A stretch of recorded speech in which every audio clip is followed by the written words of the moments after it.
Manhattan Bigfoot, Stepping out, Manhattan. Manhattan, Kansas. And this is in the wooded area, not necessarily the forest. And we were talking about Bigfoot having higher levels of testosterone. And I wanted to know if you can overdo it. Can you overdo it? Can you really tax your system?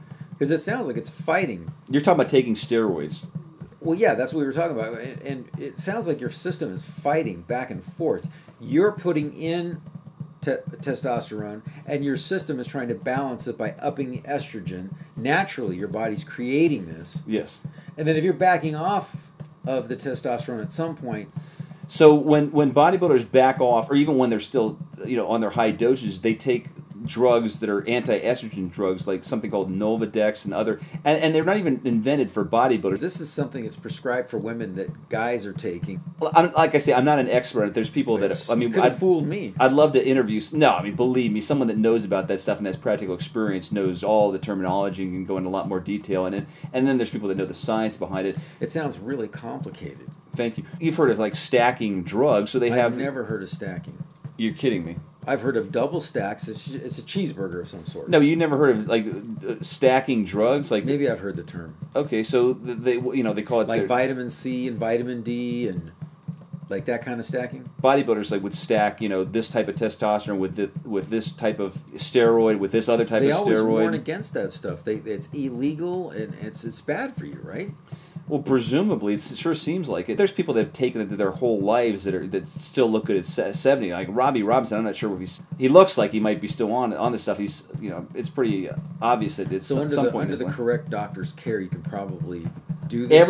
Everybody's different. Everybody responds to it differently. That's the thing in professional bodybuilding. There's people that, or just any drug. There's people that have bad side effects. There's people that can take certain drugs and never have any side effects that cause them great problems. It sounds to me like it's complicated, and I wouldn't even want to mess with it. Do you want to really get into that whole? It's dangerous. Yeah, that whole mess. But there's people that respond really good to training, but not necessarily to drugs. So they might have tremendous potential to put on muscle size, just like Bigfoot's naturally big.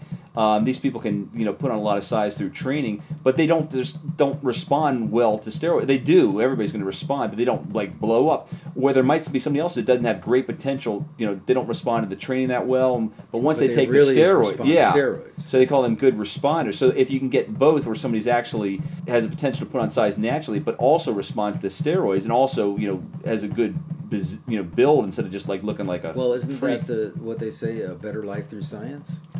Yeah, I think just like people have theorized that Bigfoot has higher levels of, and actually has a gene that blocks myostatin, and that's why he has all that type of muscle even mass. The female Bigfoots look like males.